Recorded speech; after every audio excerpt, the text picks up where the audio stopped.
It's Dew Time with Pastor Steph.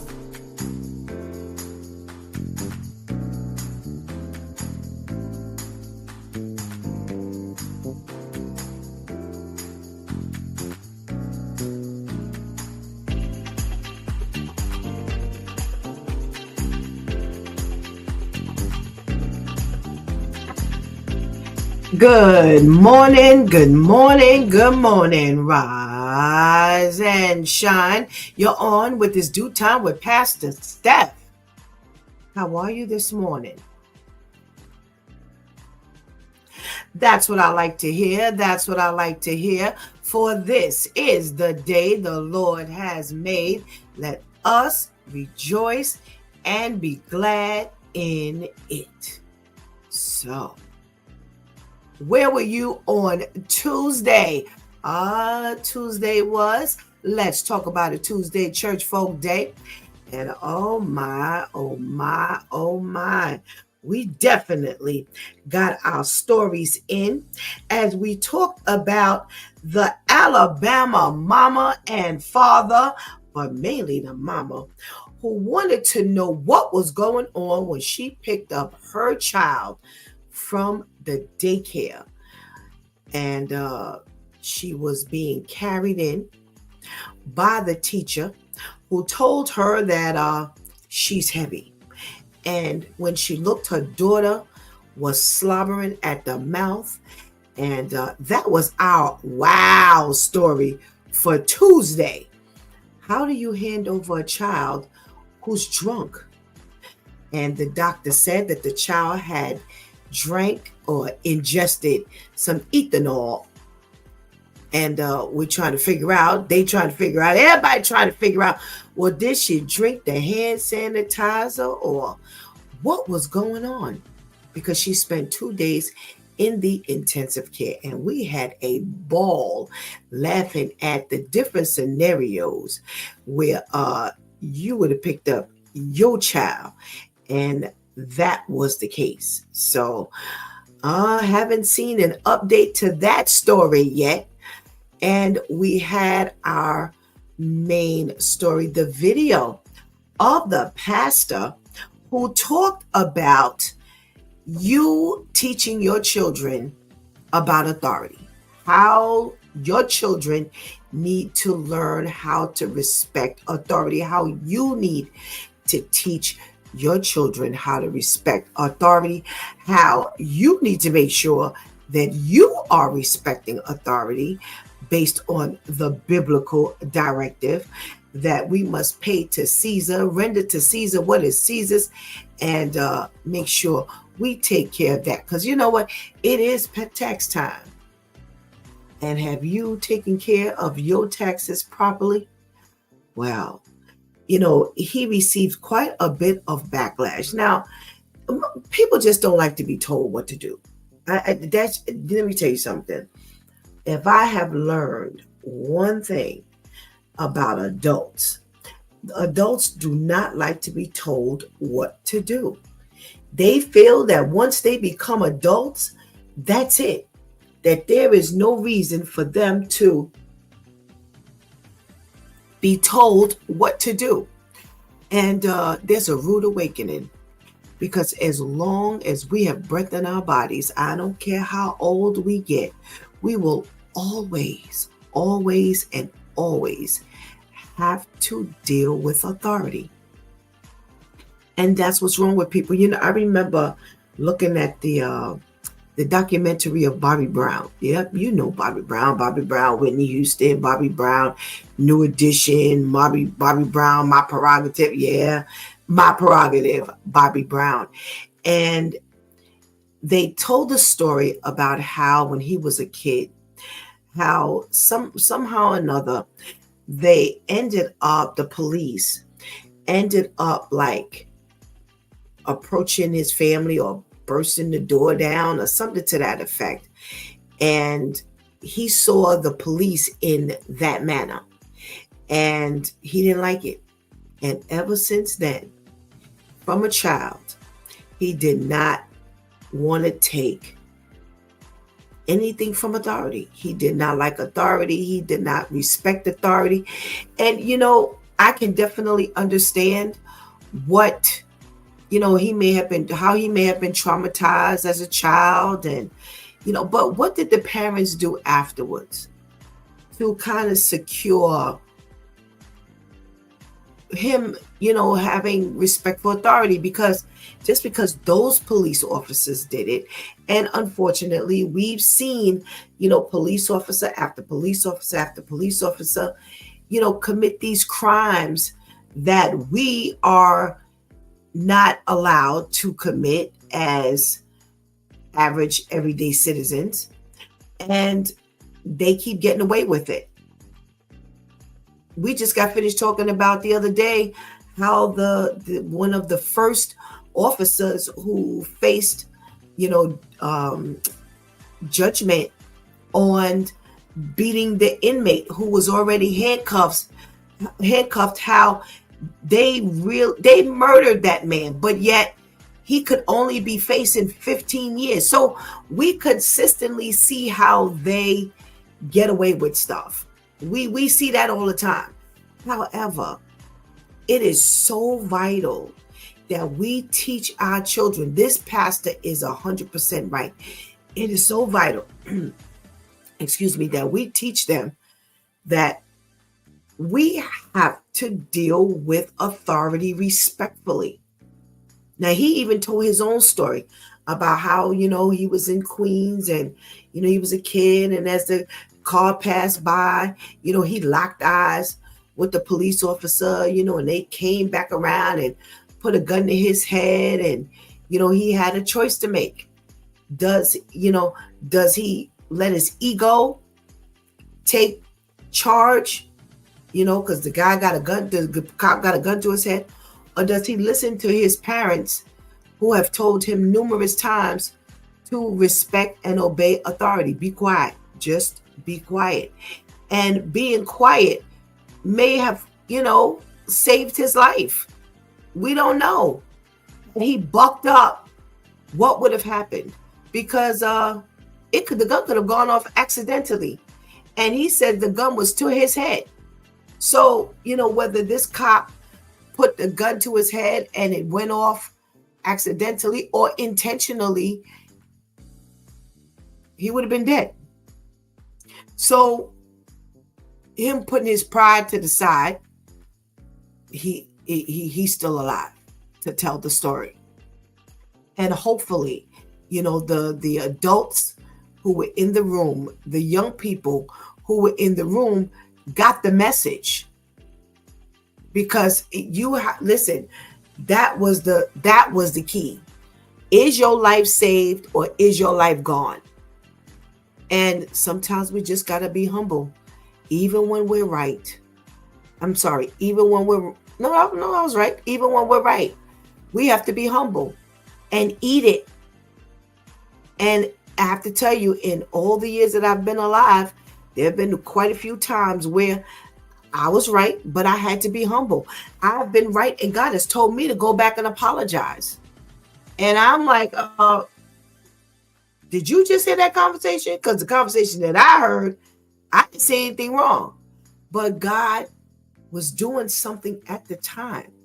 Well, we got the scripture in the closing that all authority has been given unto man by God. All of this stuff that we're experiencing, we may be surprised, but he ain't surprised. He may, have put some things in place for a reason. And we have to deal with it. So, do we think about how we haven't respected God? That's the main governing authority. And if we do not respect the authority that we're looking at right now, there's no way in the world we're going to have an easy time. So that's how we spent our Tuesday. I hope if you saw it, you got the message, because it's very important that we do. It's very important that we do, and we teach our children to respect authority. All right? All righty. Well, today is Therapeutic Thursday, and we're going to do something a little different today. Yes, it's Therapeutic Thursday, but we're going to have socially conscious this morning. Yeah, Pastor Steph had to cancel the show yesterday for some unforeseen circumstances, and Vivian had already started preparing her socially conscious segment. So we don't want it to go to waste. So we're putting it in effect today. And on top of that, we will get our health tip. So, we just go with the flow today. Just go with the flow. The Due Time crew has been advised, just go with the flow because we don't know what's going on today. All we know that we are together. We are on this side of the week, thank God. And we're going to be together today. So go ahead and get that healthy breakfast. Go ahead and tell somebody that it's Due Time with Pastor Steph is on. And whatever you do, don't go anywhere because we will be right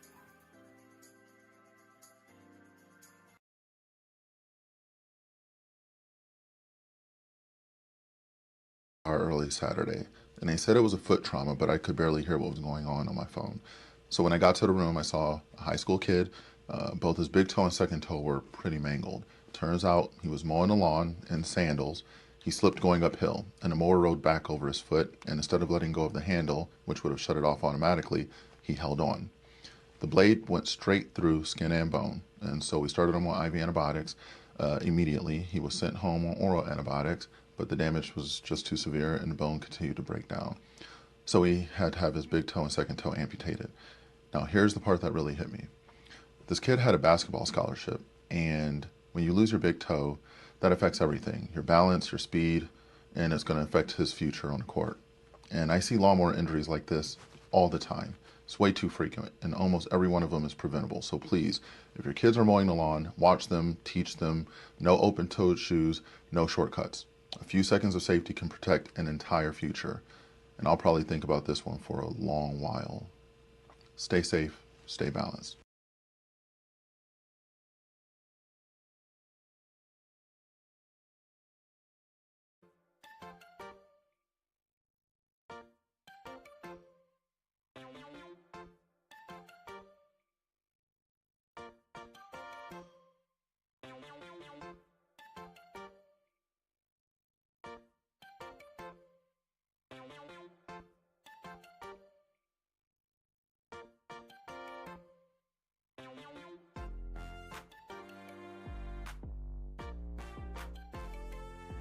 Good morning, and good morning again. Welcome back to It's Due Time with Pastor Steph, and it is Therapeutic Thursday.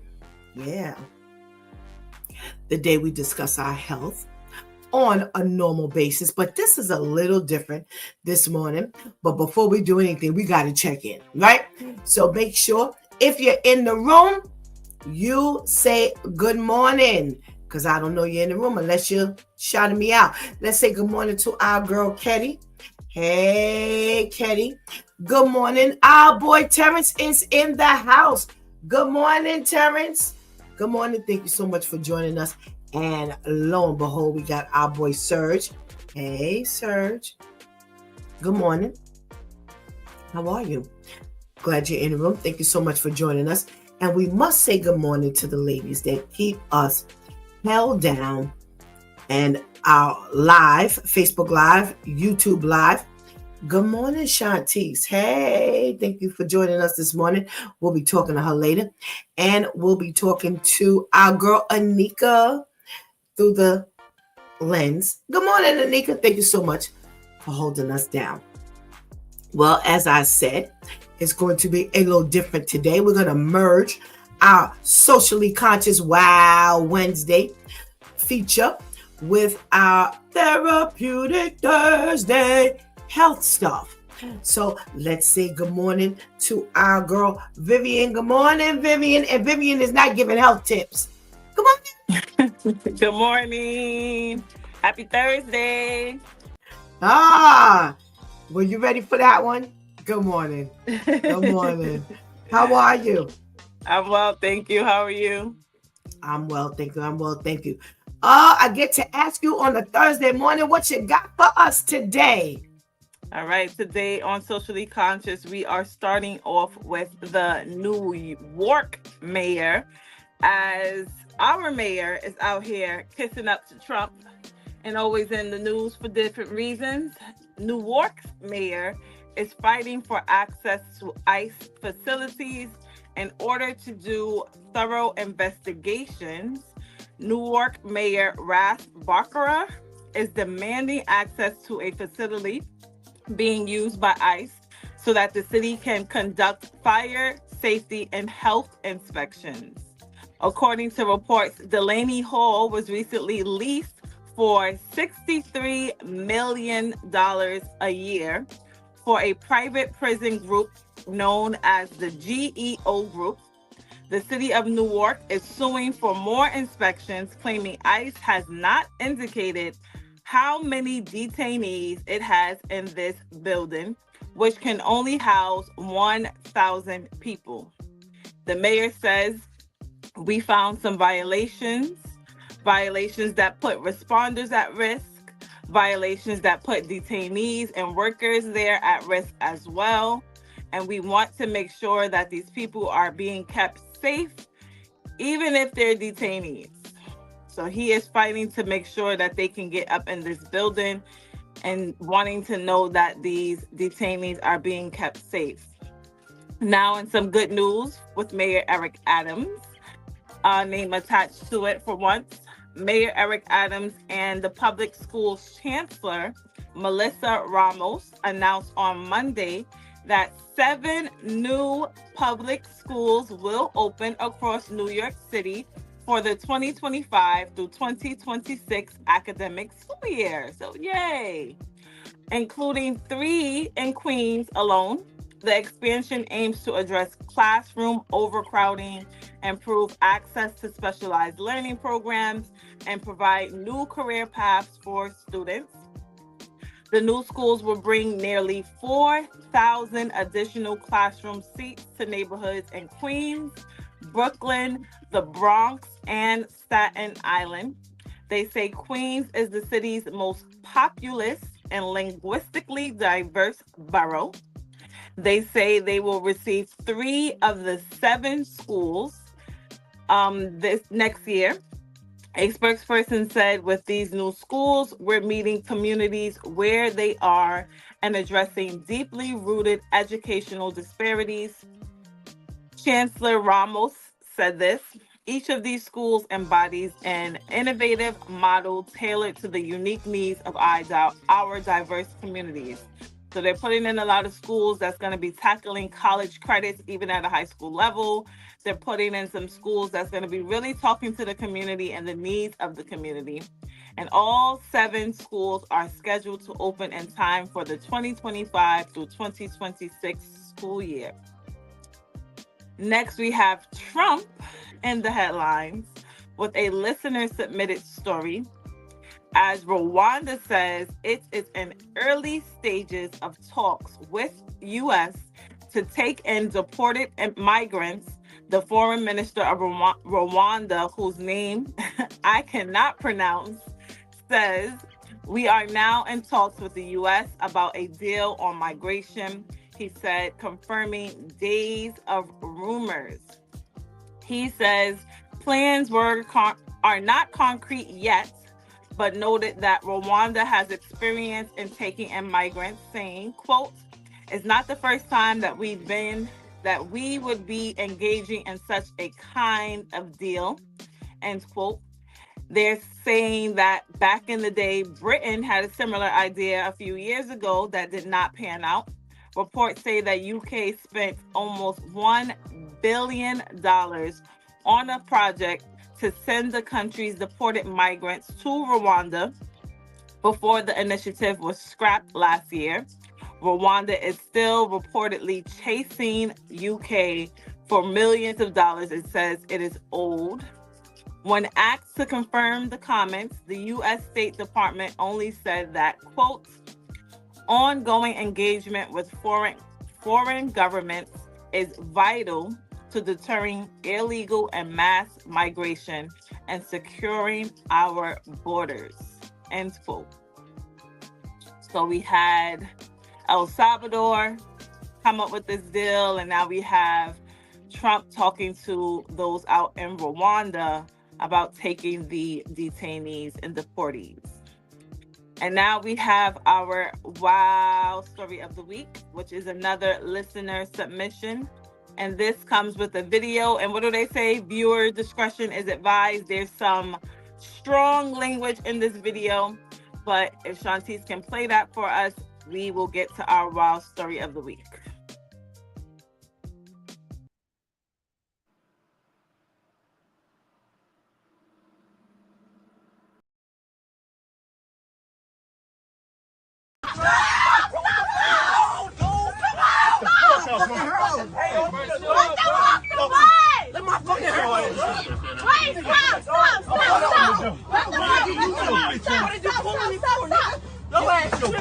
Yeah, what the fuck is you on, bro? Let them off, let them.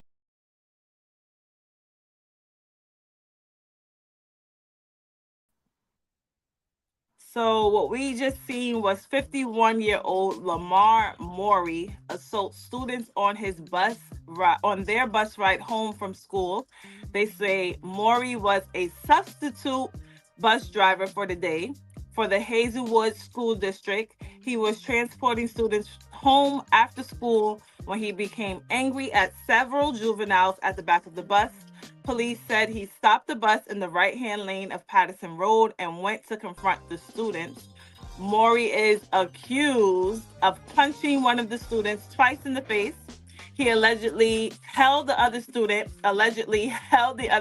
face down in a bus seat, punched him, scratched him, and pulled his hair. The incident was, of course, captured on the bus video surveillance system, as well as captured on cell phone footage by many of the students on the bus. According to the statement, officers arrived at the scene and found several students on the side of the road. Both victims in the alleged assault had visible injuries, police said. With 2 counts, he is now being charged with 2 counts of first-degree endangering the welfare of a child. Maury made an initial court appearance Monday, but remains confined in the St. Louis County Jail on a $75,000 bond. Again, this is 51-year-old substitute bus driver Lamar Maury. But this has been Vivian with Socially Conscious, giving you the news that we are following. And remember, if you have any wild stories that you would like to submit, please feel free to direct message me on Facebook. My username there is Vivian BM. And come back every Wednesday to find out if your story has been chosen. Thank you, as always, to our loyal listeners. And thank you, Pastor Steph.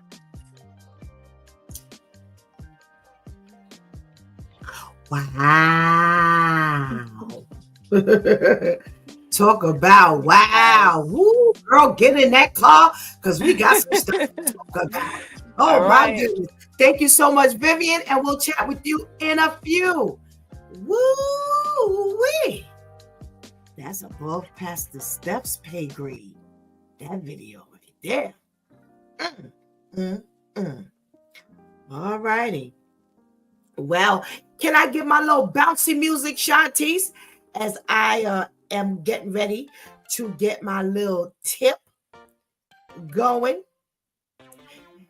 Yeah, we getting our health tip after getting our socially conscious segment today. And let me see if anybody has checked in.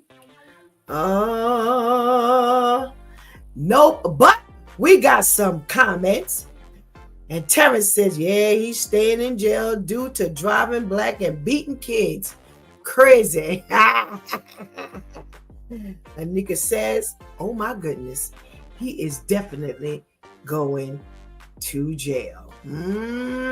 Looks that way to me, y'all. But we'll talk about that in a minute. Stay tuned. So we are we got our what do you call this? Our health tip today. And thanks to one of our loyal viewers, we got our health tip. Because, man, when I tell you I came up dry, Yeah, so thank God that we got people that viewing and listening and can send in and give us a hand. So get your pens and papers out. I hope you got your pens and papers out, because it ain't no different today just because the health tip is on a Thursday. Well, we've got fruits that naturally help lower our blood pressure. Now, here's something. I always appreciate these health tips, because a lot of this stuff, if we were to follow this, we wouldn't need meds. Yeah, if we followed this. Now, here's the thing. We can go back to this, but a lot of times we're going to need the meds to get on track, and then we start taking care of ourselves, and we can come up off this stuff. Yes, I know several people who have done it. I myself, quite a few years ago, did it with high blood pressure. So I definitely appreciate this particular article. Yeah, I was diagnosed with high blood pressure. I was like, nah, I ain't taking no medicine. My mother been taking medicine for all these years. No. And sure enough, I got on board, and I kind of was able to come up off of it. So, all right. So we are talking about fruits that will naturally help to lower your blood pressure. So if you are on high blood pressure meds, listen, take it, get it down, get it regulated, get to eating right, and you can come up off those meds. Okay. And I'll say it again when I'm finished. All right, let's go. Got it. Good. Pomegranate. Wow. We used to call these Chinese apples when I was growing up. Now all of a sudden they're pomegranate. Yeah, they Chinese apples. You rip it open. You got all these little seeds with juice on the outside. Yeah. They say they are like little treasure chests, bursting with juicy seeds and powerful antioxidants. All right. They're especially rich in compounds that reduce inflammation and support healthy blood vessels. Okay. They say drinking pomegranate juice or eating the seeds can lead to noticeable reductions in our blood pressure. Remember, we were drinking like this pomegranate juice quite a few years ago here on this Due Time. It is expensive, but it is. I'm going to pull that back up. I mean, they say that this is a powerhouse. Yes, and it's worth it. I was thinking about, if we buy all this other junk, if you buy Entenmann's cake, you can afford pomegranate juice, because Entenmann's cake costs more than pomegranate juice. Yeah, it does. All right. So they say that you can throw it in your salads for that extra crunch. Now, can you eat the seeds? I guess you can. Yeah. Well, they say it's good for good for your health. Definitely your blood pressure. Kiwi is on this list. They say kiwi is definitely good for vitamin C, potassium, and fiber. They say kiwis, if you eat three kiwis a day, it will noticeably lower your blood pressure. Wow. All right. So they say just slice them in the morning, eat them with your oatmeal, which we know is another powerhouse, or blend them in a smoothie. And I've added them in my smoothies, and they are very good. I don't take to the taste too well if it's not in a smoothie, but it's definitely good in a smoothie. All righty. Watermelon. They say watermelon is excellent to help lower your blood pressure. They say that it's full of vitamins A and vitamin C, making them extremely nutritious. And make sure you get that watermelon in. They say watermelon is really great for water content. Yeah. So eat away at your watermelon because it will definitely keep you hydrated as well as help to lower your blood pressure. They encourage you to put your watermelon in smoothies. Well, I'm not going to waste my watermelon in smoothies because watermelon is really good when it's sweet. And we're going to go over like little key points to choosing a watermelon. I found this article the other day about choosing a watermelon, and I don't know if it's a good source of information, but I'm definitely going to try it. Yes, so I'm going to pull it up and give it to you. Guess what else is on this list for lowering blood pressure?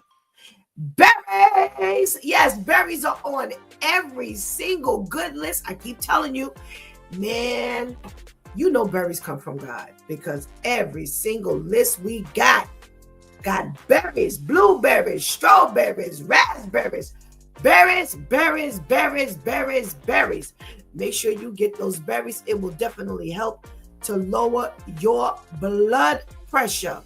Okay, they say full with antioxidants and definitely will help to reduce damage to your blood vessels and lower your risk of hypertension.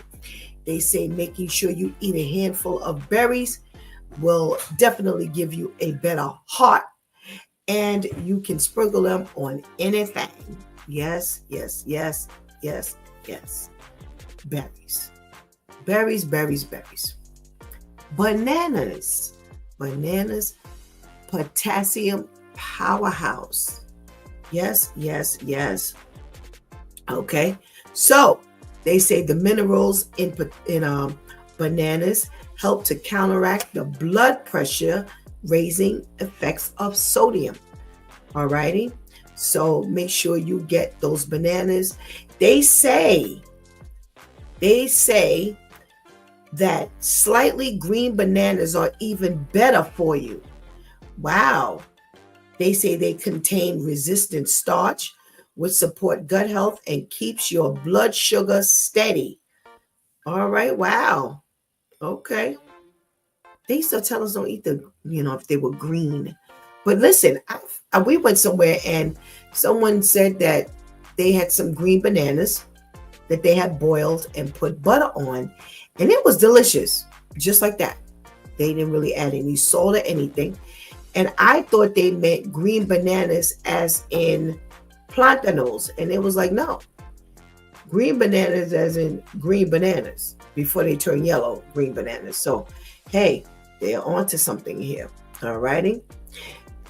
Citrus, oranges, grapefruits, lemons. They say, yeah, get that citrus in. It will definitely help with your heart health. They say citrus, of course, our vitamin C. They say rich in potassium and antioxidants that help to keep your blood vessels strong and healthy. And it will lower blood pressure. And just get to eating. Peel them and eat them. Okay. Beets. Always heard beets were good for your blood, but didn't know that beets were good for your blood pressure. Yeah. They say beets are blood pressure tonic. Wow. All righty.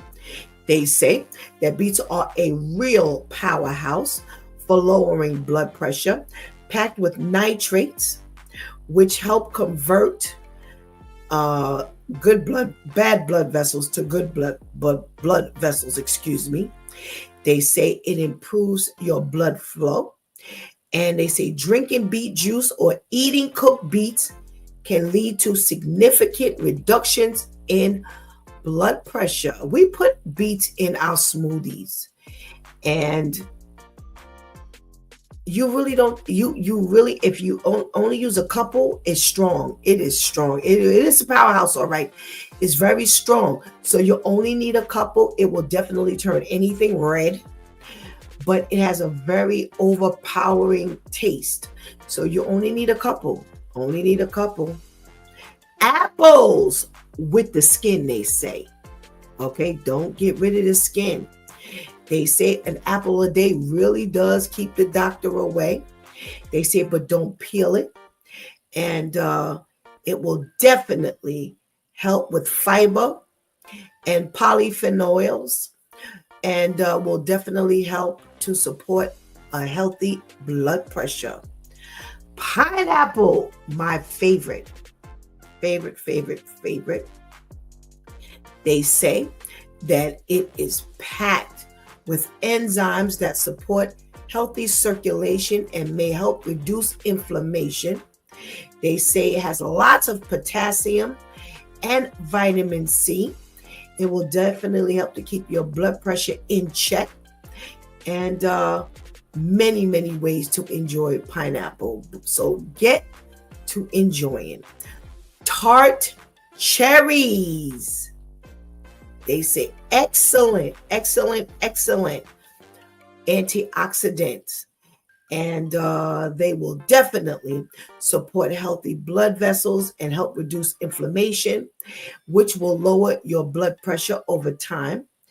They say that drinking tart cherry juice will definitely help to make the difference for your heart.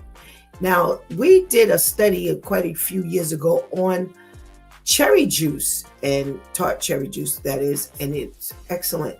So if you can, grab it. So we're talking about the things that help to lower your blood pressure. We're talking about pomegranate, kiwi,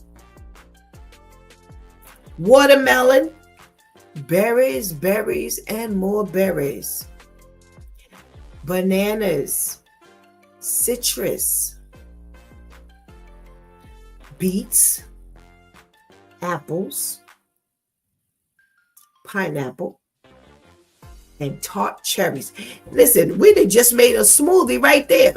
All you need is some kale or some spinach, and you got yourself not only a healthy what do you call it? Healthy smoothie, but an enjoyable one. Because you put that stuff in your smoothie. But listen, you got to make sure you put some vegetables in the smoothie, because right here, this is diabetes 101. Yes. All of these, especially like those pineapples, they are packed. It's sugar, nothing but sugar. So you definitely want to make sure that you get those things in. And berries will help to tone down your sugar content, especially like the blueberries, because they're not that sweet generally. So listen, you just got like 10 things here. So get that smoothie made. All righty. Let's see if our girl Vivian is ready. And if she is, we're going to say good morning to our Due Time crew. But before we say good morning, we got a couple of check-ins. Hey, AJ, good morning. Anika says she loves pomegranate juice. And Shanti says, I love putting beets in my smoothie. I get the health benefits without having to endure the taste. I'd rather eat vegetables. I don't mind drinking my fruit. Okay. All righty. So let's say good morning to our girl Shantice. Before we get to say good morning to our girl Vivian, let's say good morning to our girl Shantice. Good morning. Good morning. How are you? I'm fine, thank you. How are you? Good. I am fine, thank you as well. All right. We got our Pastor KL on the line. We're going to say, Pastor KL, good morning. Good morning. What it do, crew? Good morning. Good morning. A happy Thursday, as they say. And how are you? I'm well. How are you? Good. I'm well. Thank you. I'm well. And we got our girl Vivian. Let's say good morning again. Good morning, Viv. Good morning. Thank goodness I don't be All doing nothing right. crazy. Shanti's putting me up there. I ain't ready. Because Pastor Steph said we pulling up Vivian. So I started pulling up Vivian. And then I hear Shantice. I'm like, wait a minute. You done pulled the wrong I'm so millennial. sorry. I didn't mean to throw some confusion in the mix, but yeah, thank God Vivian wasn't changing clothes or something. Right. Yeah, we've been in for a shocker. It was like, oh wait. Vivian already put the video up with people cussing. Now she's putting up explicit videos again. We ain't putting her up on a Thursday no more. She's just out of control. All righty. Wow, we've got some stuff to talk about this morning. And we've got, I wasn't too sure about this Newark. Are we talking about Newark, New Jersey, Viv? Yes. All right. So we got the Newark, New Jersey mayor. Is that? I thought Yes. it was a different mayor. Okay.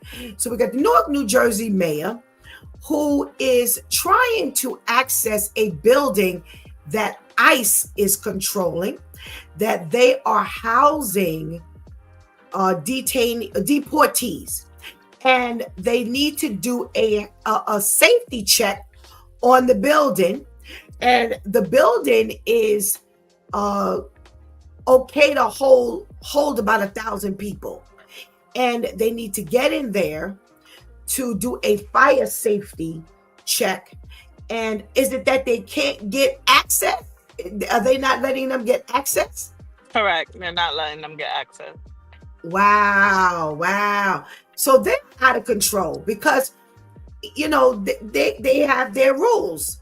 Shantice, they are not allowed to get access, and they're taking control of the building from the deportees.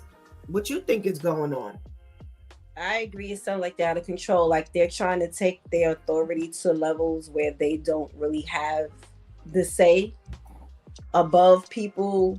They're trying to be above the people who are above them to be able to say, okay, this is what we need to do. So, because I always thought, let's say like fire marshals, if at any point the fire marshals feel like they need to come in and inspect, investigate, and shut down, they are at liberty to do that.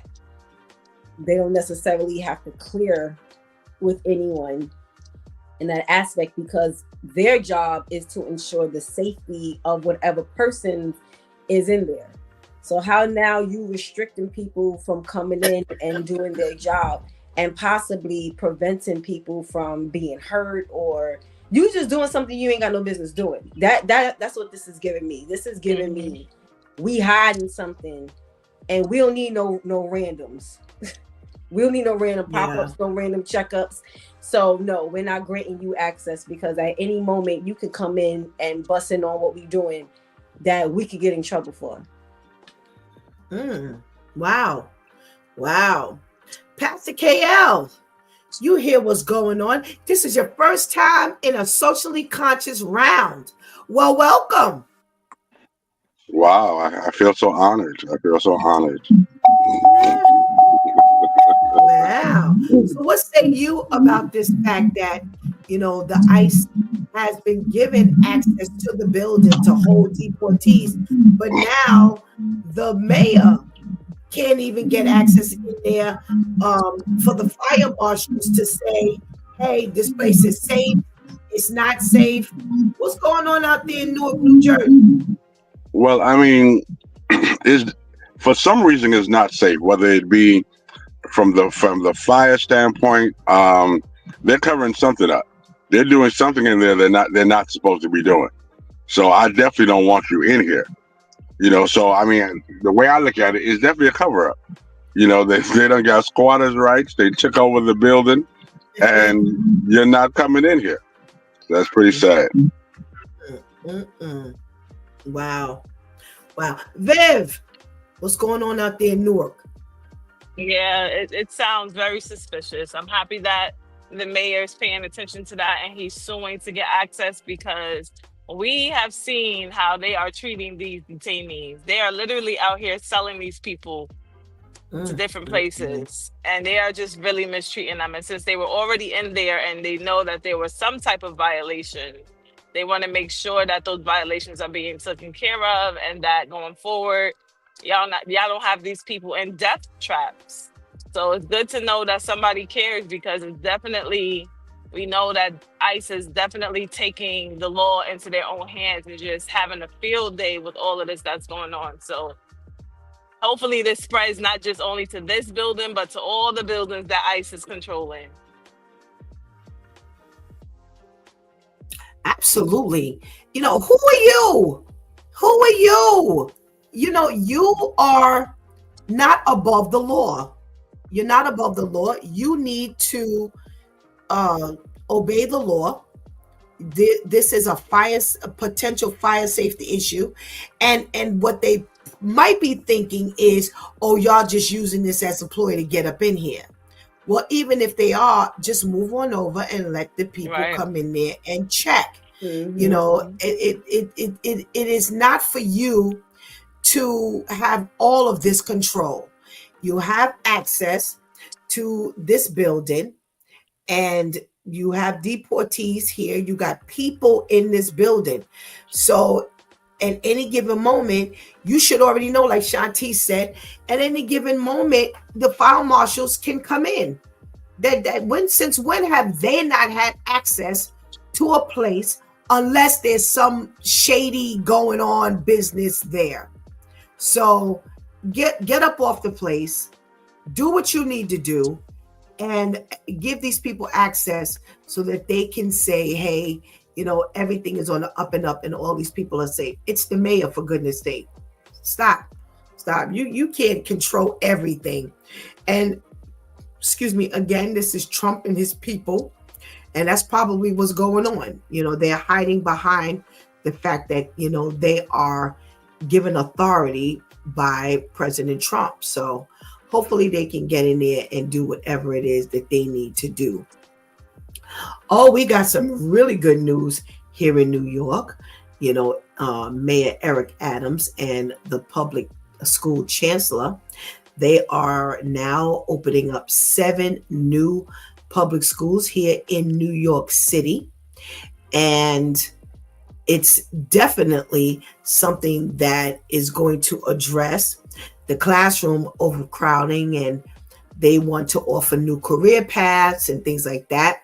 They have 4,000 new seats, in these 7 school buildings, and 3 new buildings will be placed in Queens in and of itself, because they consider Queens to be the most diverse borough. And they say it will definitely help with college credits and the needs of the community. Vivian, we're going to start with you. I think this is a great idea. I haven't really heard of public schools being opened up like this. You always hear new charter school was opened, or private schools, but not public schools. So it's good to hear that they're thinking of that. They're paying attention to that. Definitely the class sizes in New York are ridiculous. I don't know how anybody's learning in these schools when they're sitting on top of each other. So definitely need it. And it's good that he's doing something positive before he's up out of here. So that's a good thing too. Mm-hmm. All righty. Shantice. Schools. I love it. I was actually just speaking to someone at my junior high school the other day. We just realized we both went there, but she's a couple of years ahead of me, older than me. But I told her I wish that they would go back to how the schools were set up before, to where elementary went up to 6th grade, and then junior high was 7th, 8th, and 9th. So by the time you got to the high school building, most of the time you would get there for 10th, 11th, and 12th. Because the whole merging, you got the buildings with the 6th graders in there with the 12th graders. It just makes my stomach turn. So I'm praying, and I know it would sound like it would be just so chaotic to even try to redo some things, but I'm praying that these schools that they're opening are not going to be all jumbled like that. That they will be schools that are structured, well thought out. I'm not sure how long this plan has been in effect for them to be ready to open for the full God spares. But I'm praying they're not rushing anything, because I feel like that's the worst thing they could do, is rush to open schools, throw anybody in there as teachers and staff, and get the students in there, and then everybody just all over the place. So, I mean, it sounds great. It can be great as long as it's already structured before they open the doors. Okay. Well, the report says that they're supposed to be ready for the September fall school year. So let's hope that that they are ready. Pastor KL, they're opening up 7 new schools, public schools here in New York City. Yeah, I'm with Shantice. I hope that they segregate it and break it up. Again, I remember when we was going 9 through 12. A lot of times when the young folks let the young folks be young. You know what I mean? When they start seeing the high school people, doing crazy stuff, they think that that's normal, part of life. You got to gradually, get them into being a monster. Don't let them be a monster when they first get there. So certain things got to be gradually done. And when you have children, I mean, even though the high school people are not adults, but when you have the little children around adults to them, then they become adults in their mind. And they start doing things that the adults are doing. And when they get home, the parents think it's cute. Oh, my child is super smart. No, you're not super smart. Your child is rude. All right. I don't know who came up with the brilliant idea to merge these schools.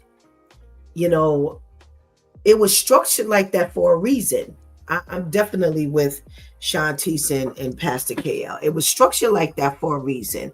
Elementary school went through 6th grade, 7th and 8th was intermediate or, middle school, and, 9th, 10th, 11th, and 12th was high school. And it was a developmental thing. It was just segregated for a reason. So now that you've broken down, and that's the other thing, I couldn't understand why the integration and breaking up every single high school. We don't have one high school here in New York City that is just one school. They are all multiple schools. So I couldn't understand what was the point of doing both. If you're segregating and breaking down the high schools that they can focus on different career paths, as with this, then that was great. I thought that was, a great idea to be able to do that. But you still could have done that in the structure of one school. Now that you've done that, and now you've got 6th graders in the same school with high schoolers, that was who thought of this stupid idea. This was just real dumb, because now, as has been said, you now have them introduced to a whole different level of mindset, and that's just way too much to expose them to. You let them, it's enough trying to deal with the different school work and different levels and the different way you do high school and things like that. Stop trying to cram everything down these kids' throat. So putting 7 new public schools into this 5 boroughs is definitely great. Again, hopefully it's structured properly. They're talking about it's going to aid the community, and it's going to aid the career paths and things like that of the students. That's wonderful. I think it's wonderful.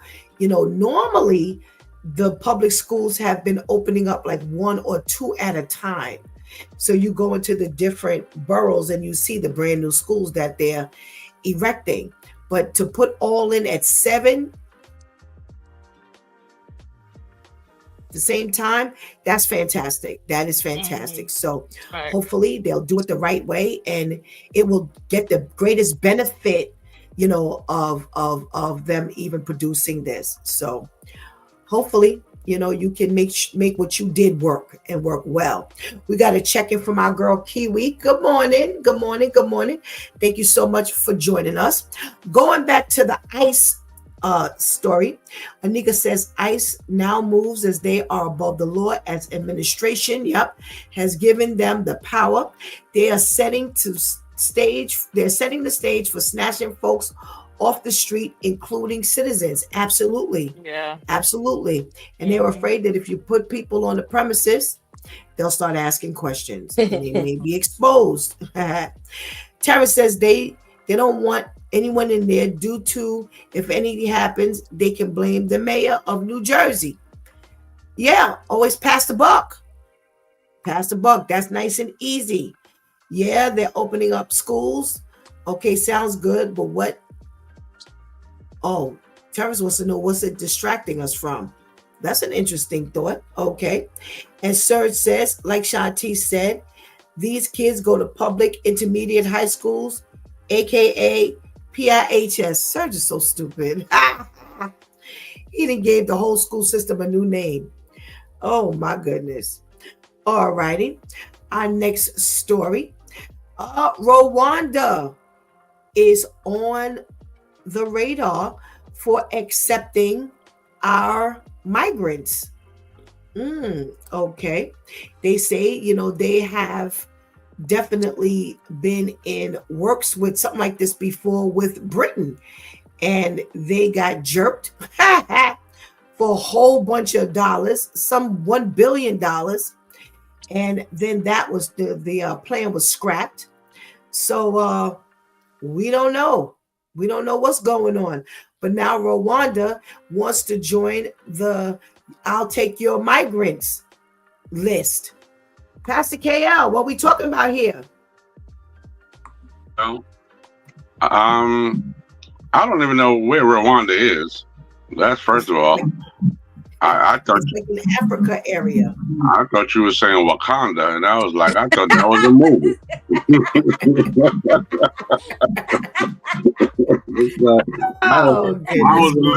I was a little confused in the beginning, and I was like, why is Wakanda taking these immigrants in? You know what I mean? I guess Wakanda for life, immigrants for life. I just don't understand. But I think anytime you get involved with these immigrants, you taking a chance. It's I don't know whether it's a money hustle. It has to be what's in it for me. It has to be something in it for them. You know what I mean? So I'm just not sure. It just look like cash dollars. I don't really think these folks care about the immigrants. If you ask me, to be honest, I think it's something for them. And, just like with the jail system, every head in jail represents a certain amount of money. It's a cash cow. Well, you know what? I agree. I agree. But as I said, Rwanda is in Central Africa. So that's where Rwanda is. It is not Wakanda. Pastor KL. Vivian, what do you think about Rwanda joining the migrant, I'll take your migrant group?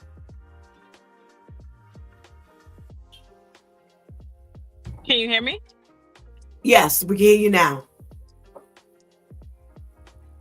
Okay. Yeah, I think it's definitely shady. Again, I've never heard of somebody being deported to places that they're not from. Usually when you're deported back to where you come from. Right. So definitely looking at this whole thing side eye, you're opening up the doors for El Salvador to take deportees, and now they're going out to Africa. And Rwanda has been known for like the way they treat their prisoners and the way they would treat these people. So it's definitely concerning. Yes, definitely concerning that you want to make deals with people of this character. It's definitely concerning. Somebody need to do something quick, because this is just getting crazy. Shantice, Rwanda wants to join the group. What say you? Well, I agree. It's like all I hear is Wakanda. I know she said Rwanda. That's also so funny when Pastor KL said it. I agree 100% with him. That's where my mind went. What is in it for y'all? Because what is equivalent to welcome to my house. So you just gonna open the door to your house and stand and just say, yeah, tell them to come on in here. Tell them to come on in here. How is that benefiting you? I know the Lord says, open our hearts and share what we have.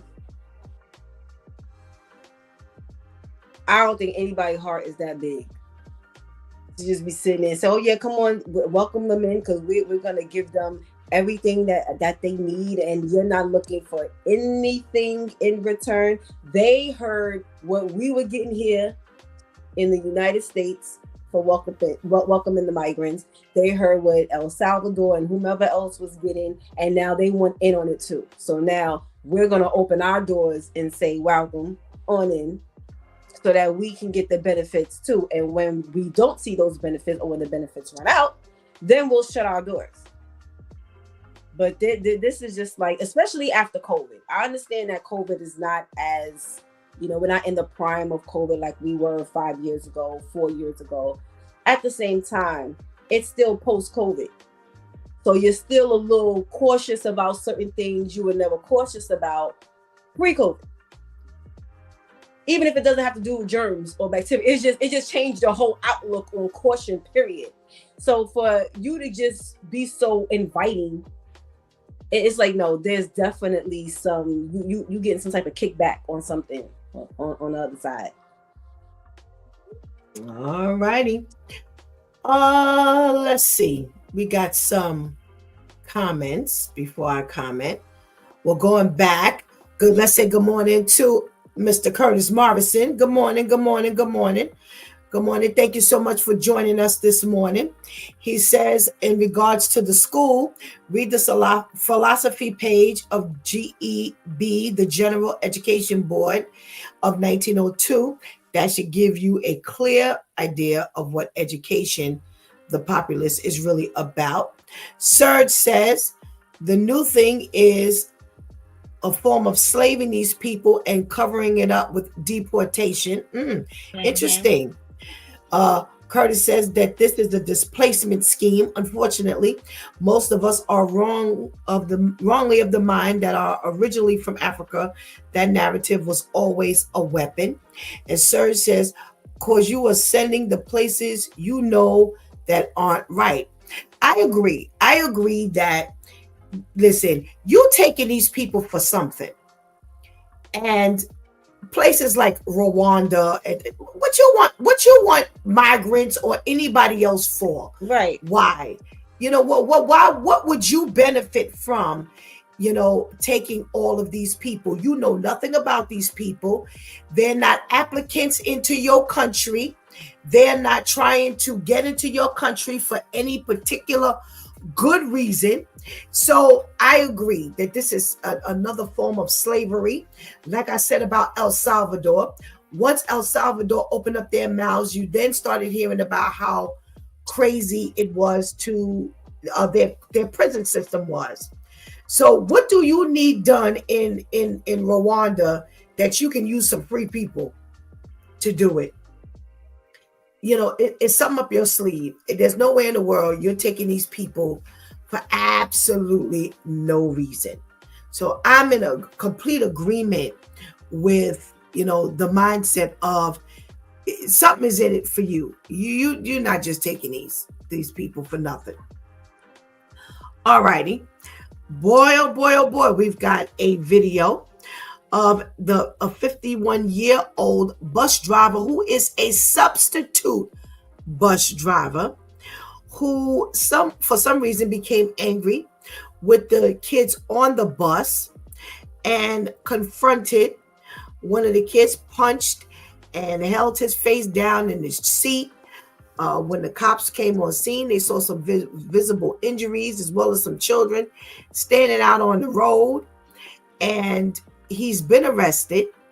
And this is what's going on the school bus. Start with you, Shantice. Man, it's amazing how they weren't parents waiting to greet him when the cops were there to greet him. Because of course these kids have their phones. as we saw, that's how we were able to watch a video. But I'm just so, you had some of the kids on there, like one of the girls, she's sitting by the window just so scared. It's like, oh my goodness, is this really happening? And in front of me. And it's like, what could have gotten you to the point as an adult? Whether you were a bus driver, a school crossing guard, someone who was coming out the corner store when they were going in, what made you get there as an adult to look like one of them? So put your hands on them. You done stopped the bus. You probably had to take the key out the ignition just to make sure the bus didn't roll because of the way you were swinging at them.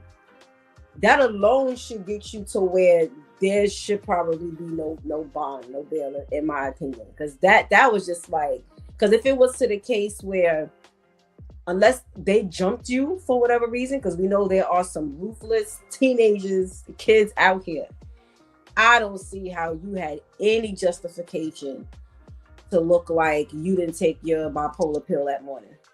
That was crazy.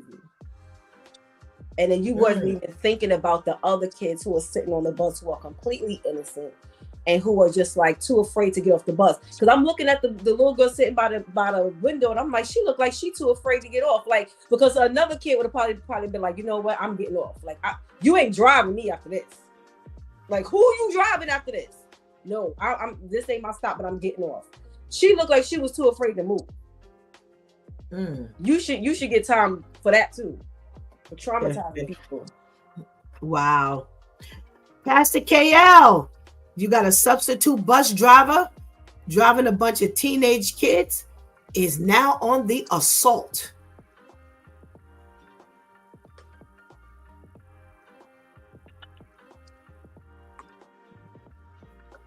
You have to unmute. Okay, so I didn't see the video, but I'm understanding.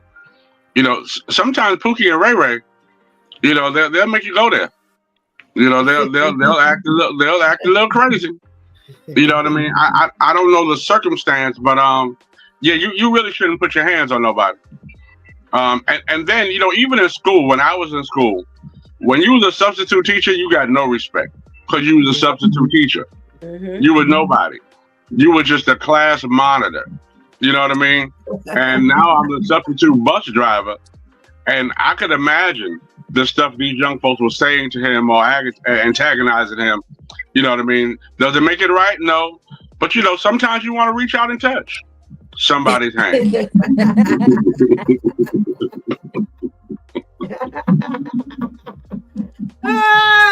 Vivian, you about to go see some kids?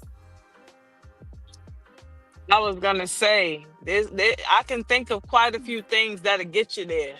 Because I work with the little ones, and I'll be having to catch myself from saying some things to these little kids, because they, especially at that age, and then these teenagers are just as big as us these days, and they have no respect for adults, no respect for authority. So I could think of some things that got him there.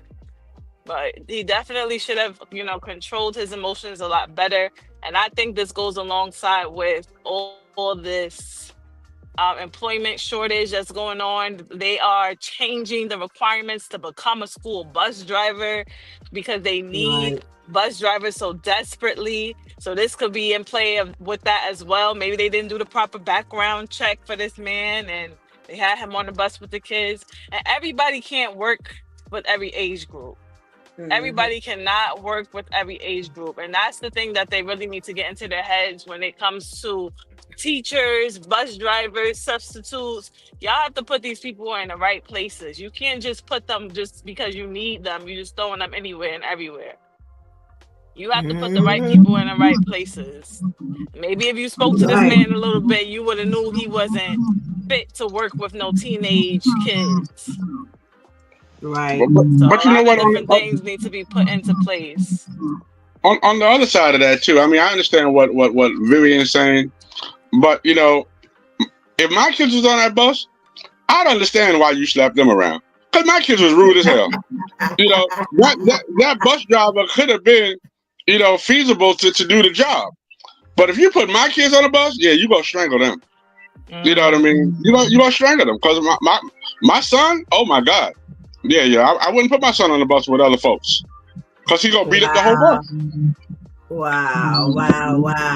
But that goes back to what Vivian was saying. First of all, you know yourself, and you know, like if you was to put me in a school, I'd rather be in the high schools. Please don't put me in the elementary because I just don't have the patience. I'll be done glued all the kids together.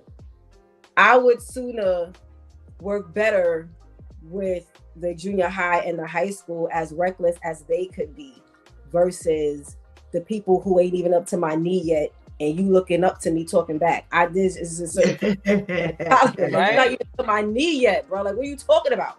Like, no. So you know yourself, and I was thinking that as well. Stop going to Craigslist and getting these people to work. You're not all that desperate, because now look at the result of your desperation. God gave us a switch tip a few weeks ago. Stop being desperate. These are the results of us being desperate. There is no proper screening. Everyone is lying to themselves and the employer because you're desperate for a worker. They're desperate for money. So now they're going to lie to themselves and to you to say, oh, I'm fit. I can handle this. I can do this. And you know, you probably ain't even an afternoon person, but yet you driving people around. We gotta stop. Wow. Okay, so Terrence says he's not playing with Bebe's kids. Absolutely. Absolutely, Terrence. So here's my feeling. I need to hear both sides of the story. Because I'm in agreement. Absolutely, it was wrong for him to put his hands on anybody's kid. But all I had to hear was substitute. And I went right where Pastor KL's head went. It ain't never been easy for a substitute teacher. You couldn't pay me enough to be no substitute teacher. Imagine being a substitute bus driver these days with these teenage kids. If I had to pick my set of kids, I'm going for Vivian's children. I don't want no teenagers. See, I want to catch you when you young. I want to catch you when you down there. When you down there looking up at me, and you gonna be smart, because I'm smarter. Now I'm smarter than the teenagers. But there's some things I always say: big messes were once little messes. So my thing is, I'd rather catch you at that age, and being on a bus with a bunch of teenagers. Oh, I can imagine what this ride from hell must have been like. And when they got on, they saw who you were not. And they just went buck wild. Now, you done got up out your seat. Now, think about what Vivian said happened in this article. And we saw happen in this video. You done got up out your bus. You done got from behind the wheel. And went and laid hands on somebody. You done had his face down in the seat. That man ain't got up out his seat for no reason. I'm sorry. I'm with Pastor KL. I used to drive 3 kids in the back of my van, in the back of my truck. Baby, that ain't an easy trip. And those were my 3. Don't touch me. Don't sit that close. Oh, he ate some of my chips. Oh, this. Oh, they spilled my juice. Oh, he's leaning on me. Get off me. Oh, she's sleeping. She felt my head is on my shoulder. No. This was not an easy trip for this man. Think about the whole yellow school bus filled with babies, kids. And you may have had all of 5 who were not involved in the melee. Imagine them with their music. Imagine them with their cussing. Imagine them with their disrespect. Imagine with them horse playing on the bus. Imagine all of this chaos and you trying to drive. I would have pulled over at the nearest precinct. That's exactly what I was thinking out, too. And handed them keys. Y'all drive these kids, I quit. welcome to my school bus. Okay. I wouldn't have said a word. I would have been like, y'all sit down, blah, blah, blah. Oh, you won't? No, y'all like, I ain't got the 10 fruit that's going to keep my blood pressure down. I'm driving this bus to the precinct and I'm getting out. When y'all looked up, it would have been saying 47, 51, 113, whatever it was. They'd have been like, oh, this ain't the school. I've been like, you're right, it's not. Yes, it is. But I'll see you later. You can learn at precincts. No, that's it. So you take into consideration all of the stuff that could have gone on, and like I said, I would love to hear both sides of the story. If he put his hands on these children, yes, you need to pay the price. However, you should know that this ain't the job for you. Mm-hmm. If you the substitute teacher and you lost it that quick, you already knew that this wasn't the job for you. I'm with y'all. You know this ain't the job for you, but everybody's desperate. The proper screening is not being done, and now this is what you have. So now you're gonna have all kind of lawsuits, especially from the mama of the kid. He had the face in the seat, and I guarantee you that kid said or did something to make that man put his face in that seat. And that mama didn't heard some complaints before, probably from the regular bus driver, because you're the one that was out of control. You know, they always say with the bullies, just get the one with the biggest mouth. With the gang, get the one who's the leader. If you can get that one, everybody else toning down. The regular bus driver quit. This is what I'm saying. This is what I'm saying. This ain't no. He wasn't out sick. He didn't know happenstance that there was some. That's why I said all I had to hear was that this was a substitute bus driver. I was like, okay, you just said it. I need to hear both sides of the story. Because see, this makes the difference as to how I charge you and how you get sentenced. This has every bit of how I'm going to decide how we moving forward on this one. Yep. If this was a complaint from the other bus driver, yeah, you're gonna get a slap on the wrist. I'm sorry, because you did something that the other bus driver didn't do. But wait, was he in uniform, or did the shirt come off mid-fight? Because that looked like a white tee he had on. Yeah. See what I'm talking about? See what I'm talking about? Are you the bus driver with a white tee on? See how that just already sets the tone for a hostile situation? It does. Well, I'm sure that wasn't what he went to driving with, Shanti. I don't know, Pastor Steph, because I don't believe that. I don't believe that.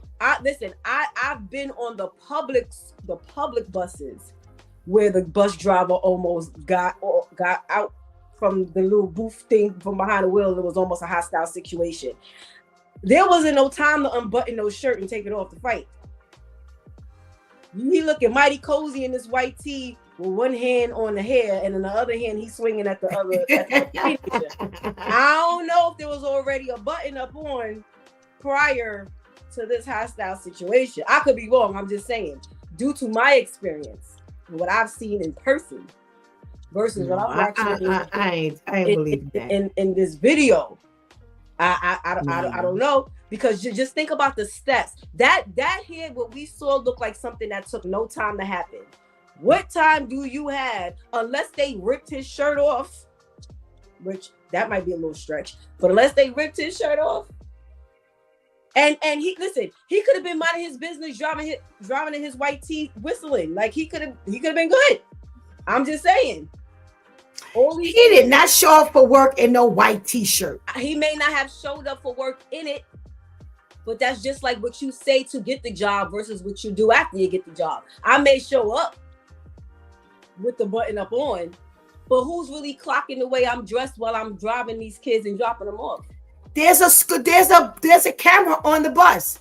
Well, how much did the camera matter when I'm grabbing one person's hair and punching the other one out? Well, how do we know he didn't get hit first? That's what I'm not saying that. I need to hear both sides of this story. I'm not saying that. I'm not saying he should have put his hand on the kid. But what I'm saying is, you don't know what precipitated him putting his hand. I'm not even debating who hit who first. I'm talking about the scenery, the visual. Okay. I just said he could have been Mr. Rogers whistling, driving this bus, saying amen, hallelujah, with every kid getting on. I'm just trying to understand why we watching you in this video with a white tee on. Did you start off with the white tee, or was that under what was ripped off of you or what you took off? Because again, based on the experience of what I've witnessed in person and what I'm seeing in this video, I personally just think it's a little stretch for them to either rip this off of you to strip you, or for you to have the time. Wait, because I ironed this morning. Hold on. I just don't see that. That's just me. Well, listen, Terrence says, I know for a fact one of them or two of them had to say nothing. Did nobody ask Terrence anything? Wait, will you listen?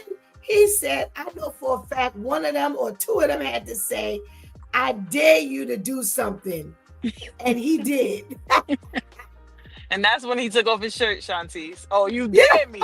You dare me. All right. That's when the shirt came off. Exactly why. That's exactly why I read that, Vivian. Because I believe that's the way it went down. He said, you know what? I'm about tired of y'all. But before I rip up my shirt, that I iron, just take this off. Yes. That scenario makes sense. I need to hear the backstory. I need to hear what we didn't see in this video, because I don't believe this man took off his shirt on his own just because he was hot or just because he wanted to get more relaxed. So some precipitated him taking that shirt off. But see, y'all saw, because I can't really see.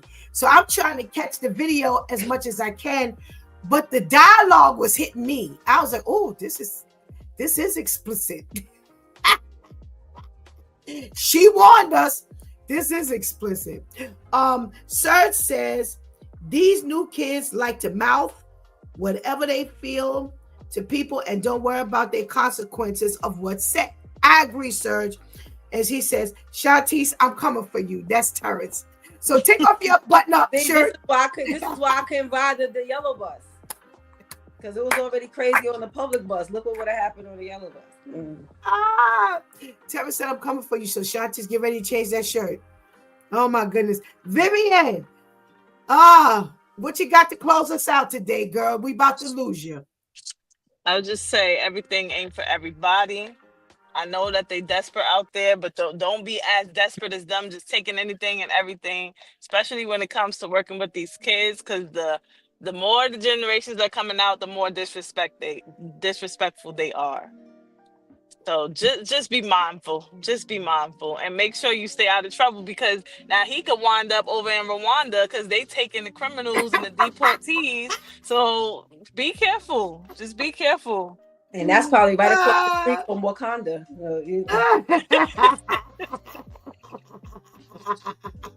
You never know, Viv. We might be reading by him on the newspaper, Right. All right. Thank you so much for your contribution. And we pray you have a blessed day. Thank you. You as well. Have a good day, everyone. Thank you. Bye. Thank you. Oh, my goodness. All righty. So we got a little bit of time.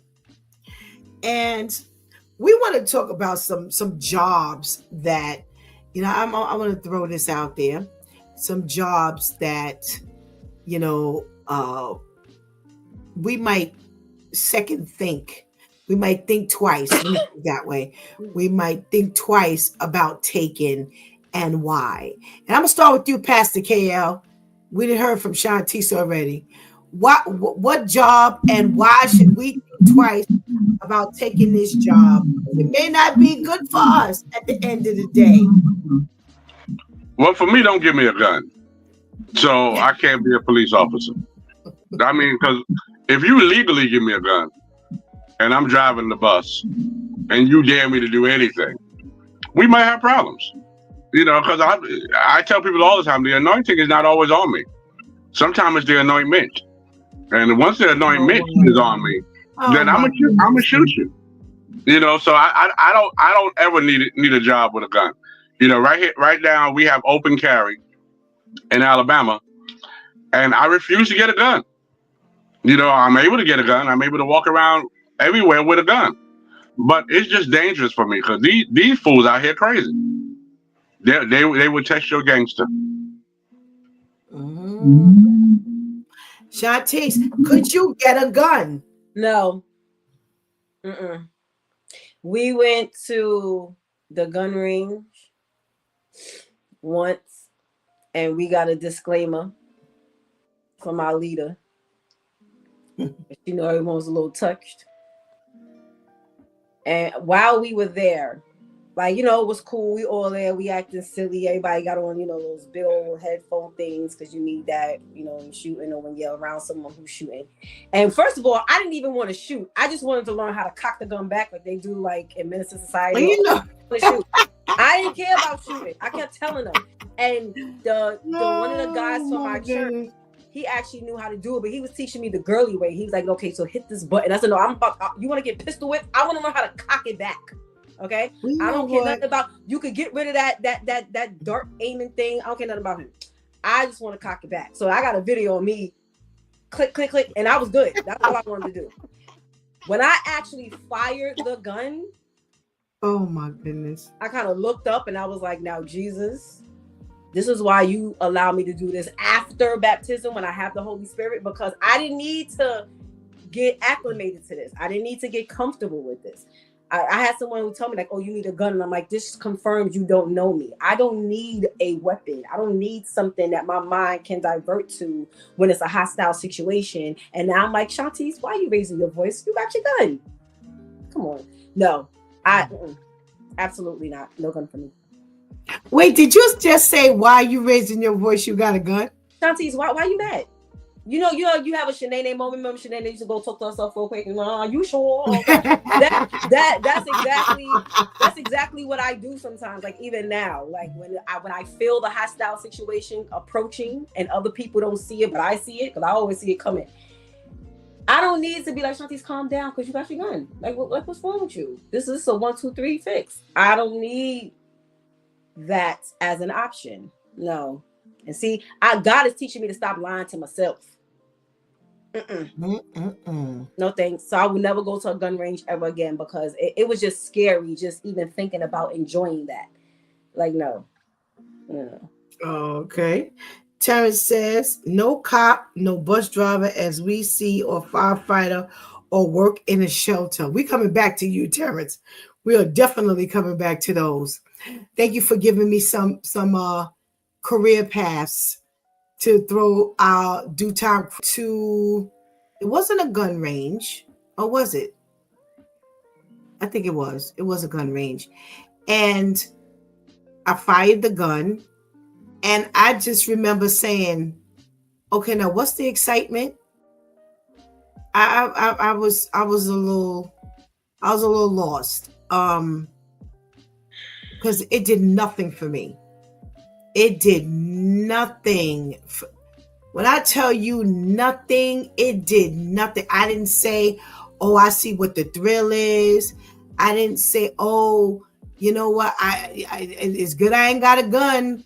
When so-and-so, no, it did nothing. I put it down and I was like, okay, well, I did that. I can check that off my list.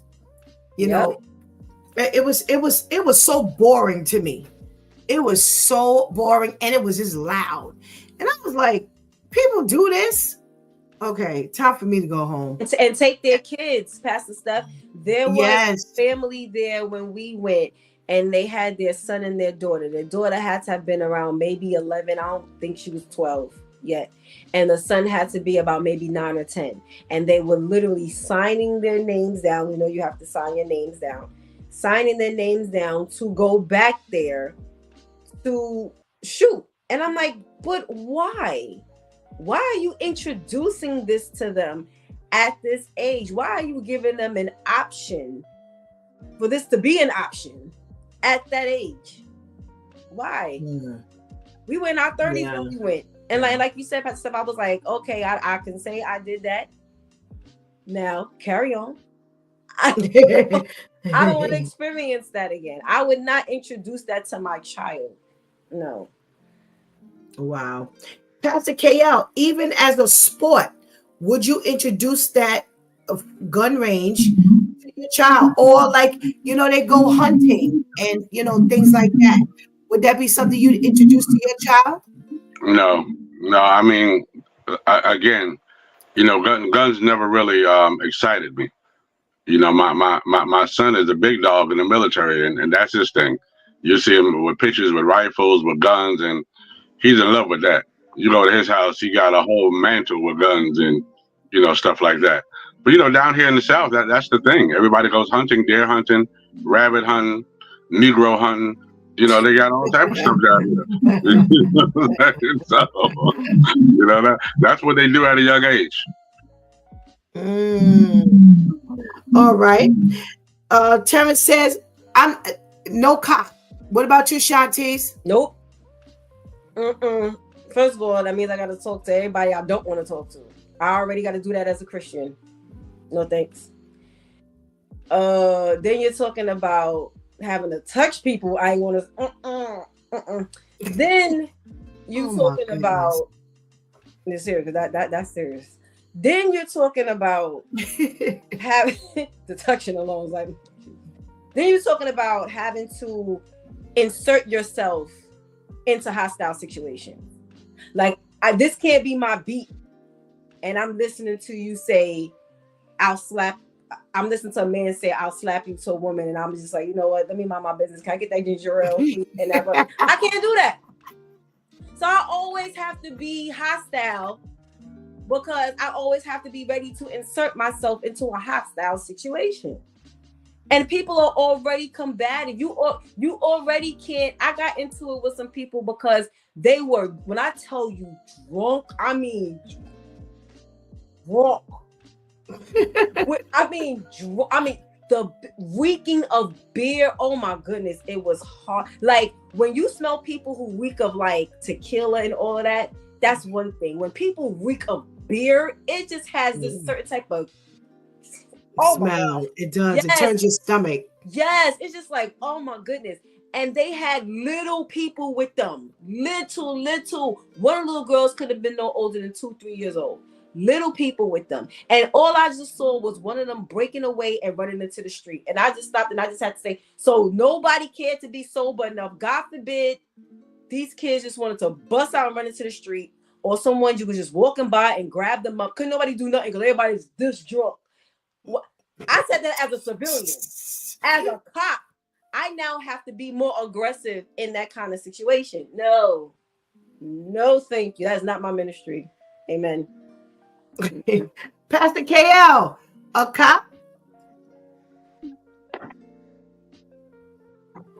No, ma'am. I mean, everybody will have the right to remain silent. They need to shut up. Everybody will have the right. Because if you say the wrong thing to me, I'm going to forget that I'm a cop. You know what I mean? And again, these young folks don't care about your life. They don't care about their life. So if you threaten me, I'm going to take it personal because I don't know whether you're coming for me. So I got to kill, you before you kill me. So no, I shouldn't be a cop. I go to work and I go home simply because I don't want no run-ins with nobody. But with my size, I'd be walking the street. You have me on a beat. I wouldn't even be in a car. I wouldn't even get a car. I'd be walking around with a billy club and a gun. No, I'm too fat. I can't run that well, but I'm a shoot. No.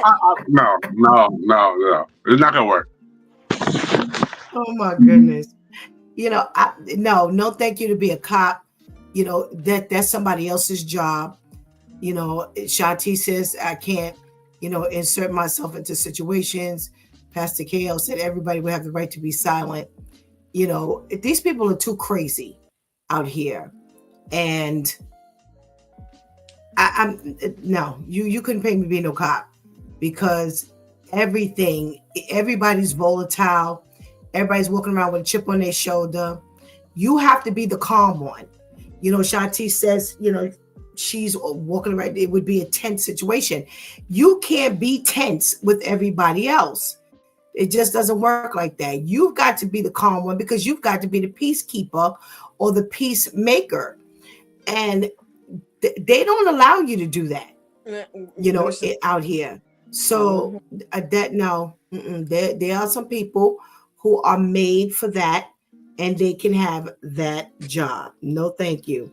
Anika says, Serge says, I would talk to my kids about guns and have them to respect it because of the harm. Okay, all righty. I'm with you, Terrence. No corrections either. You're not locking me up with all them or locking me up all day.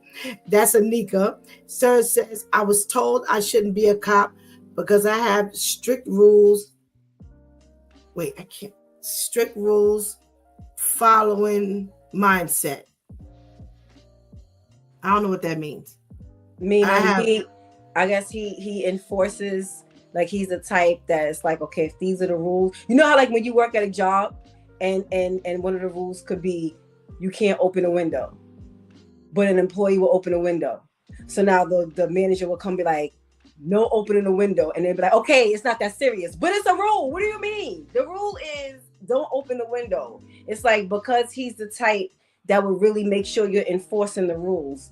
That's why he was told he shouldn't be a cop, which is a little slow, but I was gonna say, that's why I couldn't be a cop. You see why you always got to be hostile? Because you know the rules, but you want to go against the rules and then get mad when someone is telling you you're going against the rules that you already knew were in place. This is why it's hard to already go in as a peacemaker, because already real quick as a cop, you already got to analyze real quick. Okay, so you're not supposed to be doing this. So I'm already mad that I have to come over here and say something to you. So already I'm hostile. Already I'm on edge. So I can't take the time to say a prayer every time I gotta go and approach somebody. Ain't no time for that. There's no time for a prayer. I gotta say something. See, right there we can see you ain't cop mentality. And this is why I need a loaded gun. See? Because with a gun, you ain't gotta talk. Did she say we don't have time to pray? Every time you gotta go speak to somebody. Pastor Steph says it all the time. Pastor Steph says, why every time somebody says something to you about, wait, let me go pray. You should have prayed already. Okay, so now I pray before I leave the house. And there are those times you still gotta pray in the middle of your day. But with a job like that will require prayer every time you get a call. You could be in a cruiser with your partner. You know how they get the call. We have a disturbance. Ain't no time to pray right there. Already you got to turn the siren on, put the siren on top of the call. It is too much going on. Too much going on. See what I'm talking about? Only to go and have to approach people who already knew the rules that they were breaking. Oh my goodness. All right. Terrence says no firefighter. Pastor KL, firefighter? I don't do heat. I don't do heat at all. So that's not gonna work for me. And the thing that would make me mad, I don't care about saving lives, but when you call me because your cat is in the fire and you want me to go find the cat, listen, the cat got 9 lives. You know what I mean? He's only on his first life. Give him some time. He'll come out. I'm not going in after no cat. I'm sorry. You know what I mean? Little Fluffy will have to meow, meow, meow, meow, meow, meow, meow, meow, all his way out. Give me a sign that you're okay. The cat will have to give me a sign before I go up in there. He said, I don't do heat.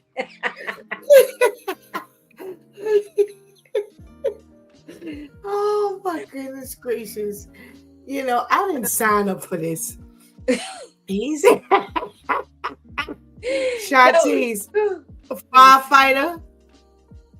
Again, it's going back to breaking the rules you knew were in place. Most of these fires are started because you forgot to unplug the curling iron, all that. Now you know the rule.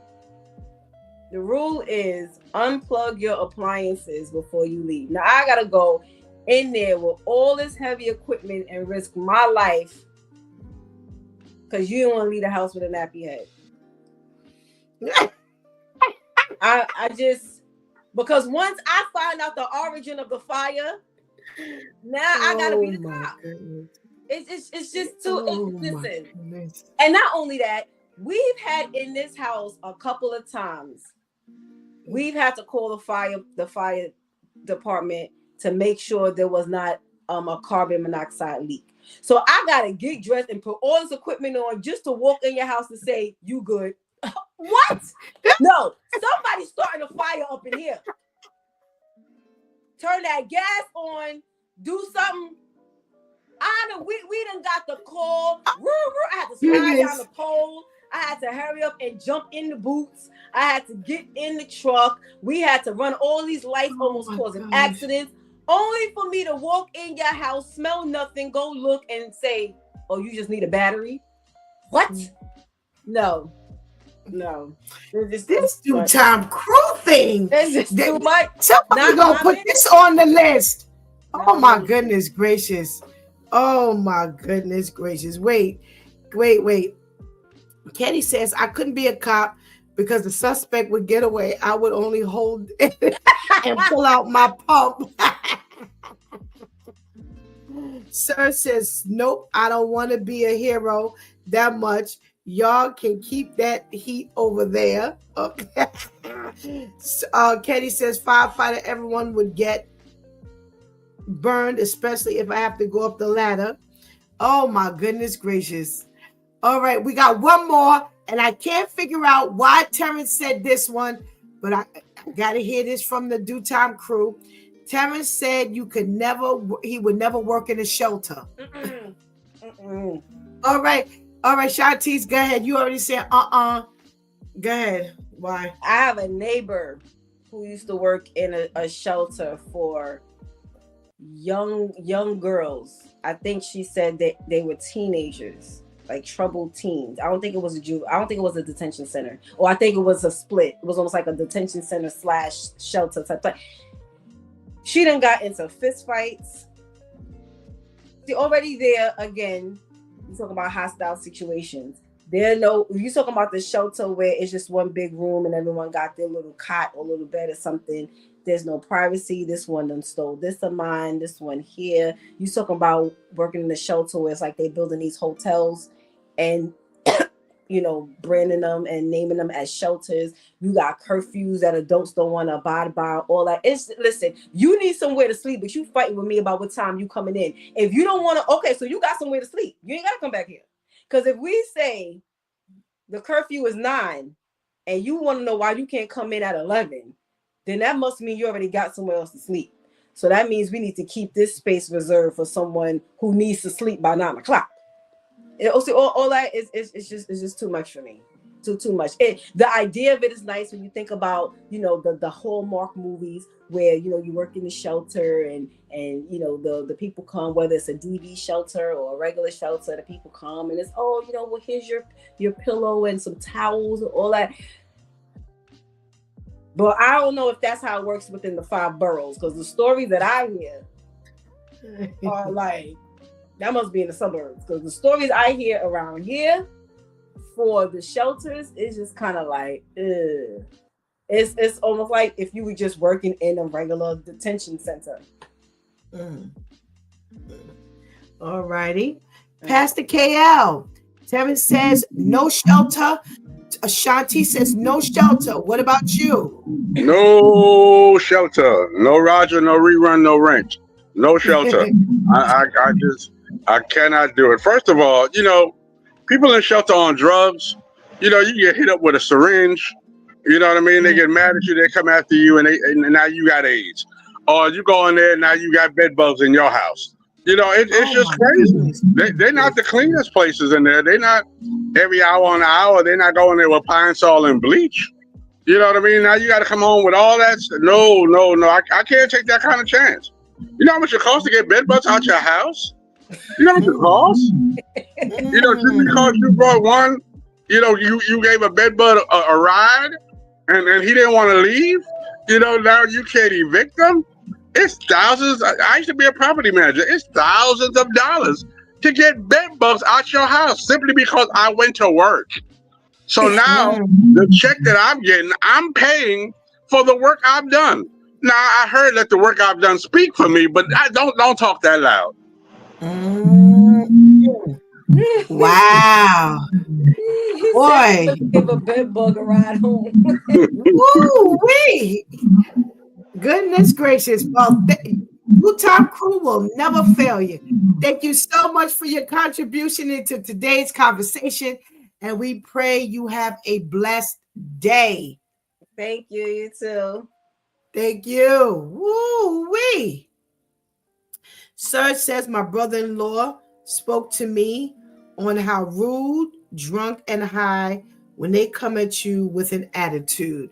So that's Serge's contribution as to whether he would work in a shelter or not. Thank you so much. Wow. Woo! This has been some kind of morning. That quick. Boy, like I said, this Two-Time Crew does not fail you. Let me give you this benediction. We going straight old school. The Lord bless you and keep you. The Lord make his face shine on you and be gracious to you. The Lord turn his face toward you and give you peace. That's our numbers 6/22/26. Woo! I tell you. A lot of decisions have to be made in life. When you're filling out your applications and you're trying to get a job, a lot of times as an adult, it's much different than what you said you wanted to be when you were a kid. When they ask little kids, what do you want to be when you grow up? That used to be, I want to be a doctor. I want to be a teacher. I want to be a nurse. I want to be a lawyer. I want to be a this. Now they ask those questions. I saw an Instagram post, and I'm not going to tell you what they said because I think one day we're going to show that video, those videos on what children are saying now. How they answering. What do you want to be when you grow up? They did a couple of videos from kids who were graduating, like little ones, like from kindergarten, and they gave their answers as to what they wanted to be when they grow up.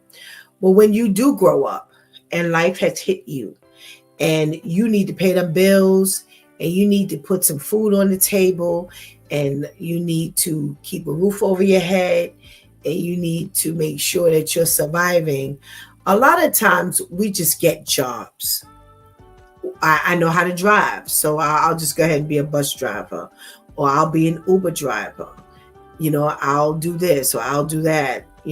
We just answer the call because we can do the job. And unfortunately, it doesn't always match our personality. It doesn't always match our aptitude. It doesn't always match our attitudes, our pressure. It doesn't match. We're not an exact fit. And we started off with the video of the substitute bus driver. And there's a lot of key factors into being a successful school bus driver. You just can't raise your hand for that job because clearly these kids are not going to let you just raise your hand for the job in peace. So you need to really figure out before you start filling out these applications, are you equipped for the job? Because baby, when you sit in that seat, there may be an entirely different answer. So, just like Terrence put out there, no cop, no firefighter, I can't work in no shelter. We hear how the rest of the Two-Time Crew answers that question and why they say they can or cannot. do these professions? Well, this needs to be some serious thought when you're actually applying. I try to figure out, why do people apply for a cop's job and then they say, I just want to make it home. Well, you already knew the plight of being a cop before you even applied for the cop's job. A nigga says, hey, I don't want to be no corrections officer because you ain't locking me up in that all day. Listen, she didn't have to be a corrections officer before she figured out that they were going to lock her up in that situation all day. You pretty much know when you know what a cop's job is, how dangerous a cop's job is. I don't need to wear the uniform, get a walkie-talkie and a gun and ride in a police cruiser to figure out how dangerous that job is. So listen, you know the deal. You already know whether you are equipped for this job or not. Go seek God, because he will not have you jumping in and out of jobs until you figure out what you're good at. All right? God always has the answer for you. You've been watching It's Due Time with Pastor Steph. Join us Monday through Friday from 7 a.m. to 9 a.m. where we discuss matters of the heart, mind, and spirit. As you go through your day, be sure to set your mind on things that are above, not on things that are on the earth. They will only serve as a distraction. Remember, prayer changes things. Prayer changes things, Shantice. It's Pastor Steph signing off. And I want to thank my Due Time crew for always coming through big time. Thank you for hanging out with us and keeping that chat room going. Oh my goodness. Please do not miss this opportunity to give Christ your life right now. Please do not miss this opportunity to strengthen that relationship with the Lord right now, because later is not promised to any of us. Tonight, join us for My 2 Cents. We're going to be reviewing all the movies we've seen, all the shows we've seen, anything we've seen from 2024 in preparation for nominations for our My 2 Cents Awards coming up later on this year, God spares. So make sure you join us right here at 7:30 tonight. Bring your popcorn, your chips, and listen, you need to have your drink and you need to have your popcorn, because Ainsley is going to be chewing and rumbling that bag, and you're going to be real mad that he's the only one eating popcorn. So make sure you bring your popcorn to the table and to the screen. We're going to have some fun tonight. All right. If not, until tomorrow, God spares, where it's Freestyle Friday and we get to do whatever it is we want to do. Until then, I love you.